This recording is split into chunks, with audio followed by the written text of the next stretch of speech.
Nako, Jacob. Palagi na lang kayo nagdadagdagan sa likod. Oh, sir! Ako na naman nakita mo, sir! Ano na? So ngayon, ang tatangalan namin ng buhay ni Rizal. Sa tingin nyo, gaano kalaga ang buhay ni Rizal? Ikaw, Jacob, ano ba sabi mo doon? Ang bilis na kayo. Ikaw ba? Ay, sir! Ano nga po ulit yung tanong? Abot kay Rizal? 20? Bayanin na natin mo siya eh. Pakinggan lang.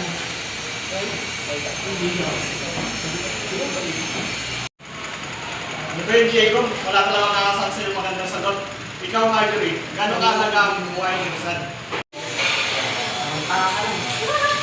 Uy, natawag ka. Alam ko ba? Sir, di po kasi ako nangyayelap ng buhay ng isa. Paano mo ako? Ano ba yan? Wala akong maasahan lamang sagot sa inyo. Ikaw na lang, Manson. Gaano kalaga ang buhay ni Rizal?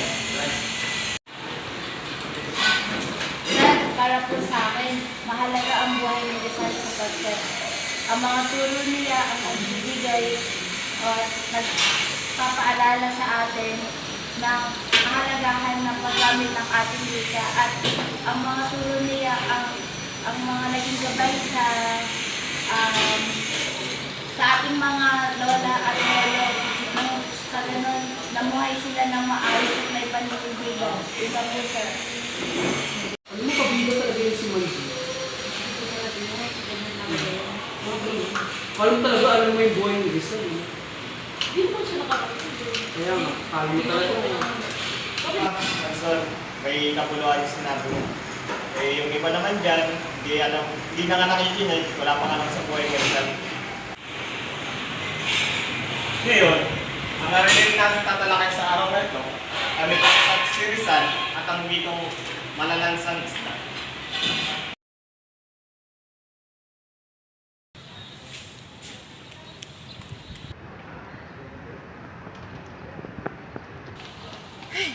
Alam mo, hindi ko maintindihan yung sermon na yan.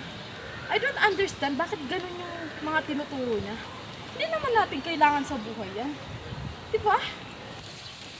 Well, hindi ko naman talaga maintindihan ko rin talaga si Sir Menil eh. Alam mo naman, generation natin ngayon, kumpara natin, dati pa yun eh. Ano yung kinalaman nun sa buhay natin? Tsaka, sinong tanga magkakaroon ng interest na pag-aralan yung wika na Pilipino? Eh, halo-halo, pwede naman ako mag-Korean, pwede naman ako mag-Japanese, pwede naman mag-English. Kung ano-ano ang kultura na adapt natin ngayon. Tsaka, huwag na natin pansinin yun. Tara na, mag-TikTok na lang tayo.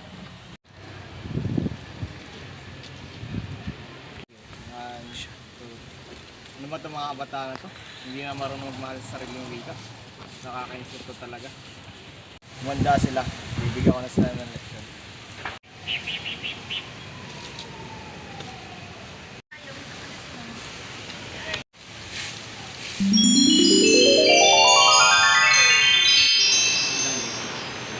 Uy, tama na yan, naka-equal mo. Nakakantok mo. Pakapagod na natin. Uy mo.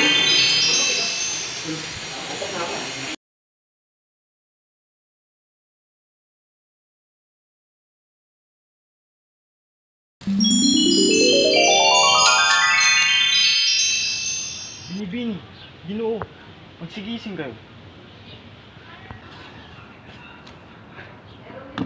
Jai! Asan tayo?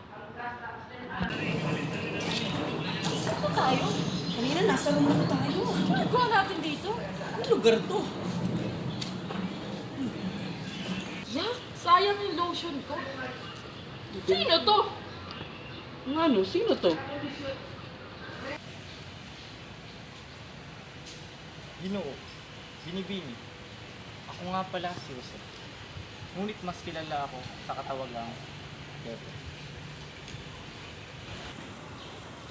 Pepe? Si Pepe pala to eh. Bakit Pepe?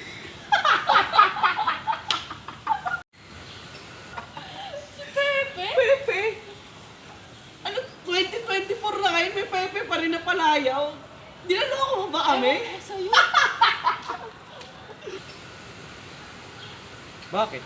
Anong nakakatawa sa aking palagi? Jay, hindi ko alam tong lugar na to. No? Natatakot ako. Nasaan ba tayo? Hindi ko rin alam, hindi rin ako familiar dito eh. Ngayon lang ako nakapunta sa ganitong lugar eh. Ginoo, Binibini, hindi niyo ba nababati na kayo ngayon ay narito sa bayan ng Kalambalan ninyo? At ngayon ay ika-1 ng Disyembre, 1880. Ngunit tila nakapagtataka, bakit ganyan ang iyong mga kasuotan? Kayo ba ay mga dayuhan? Saan lugar kayo nagmula? You know, aesthetic kaya to ngayon. In kaya ngayon yung ganyan Ano ka ba? Tsaka, Patay ka kasi. paano nasa Calamba, Laguna eh, kanina lang nasa Marikina tayo, di ba? Tsaka, 2024 na. Hello? Anong 1980? Asan ka ba? Batid kung hindi niyo nalalaman ang aking mga sinasabi, maaari ko ba kayong maayayahan sa aking tahanan? At may nais lamang akong ibahaging alaman sa inyo. Okay. Sige. Tara Tara. na.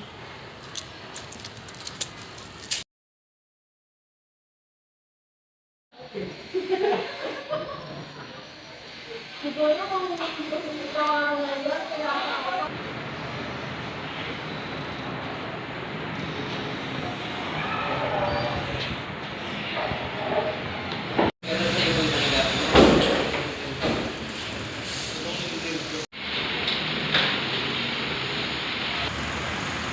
Makinig kayong mabuti sa akin.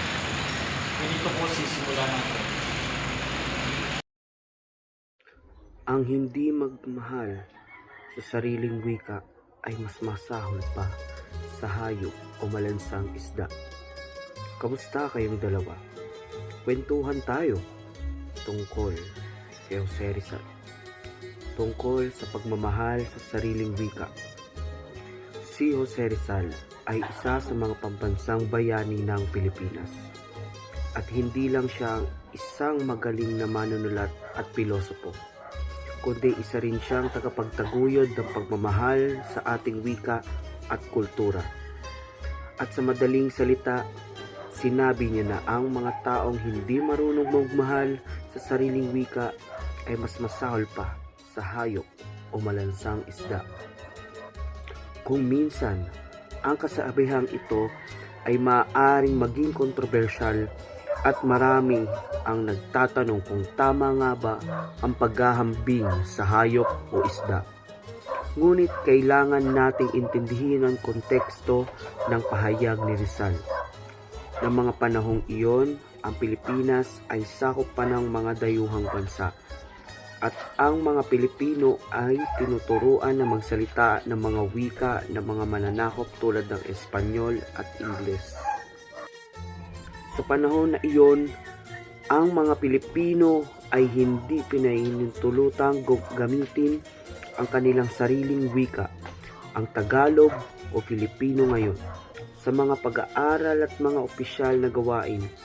Sa halip, ang mga dayuhan na wika ang pinakilala at pinilit sa kanila dahil dito ang pagmamahal at pag-unlad sa sariling wika ay naging hamon.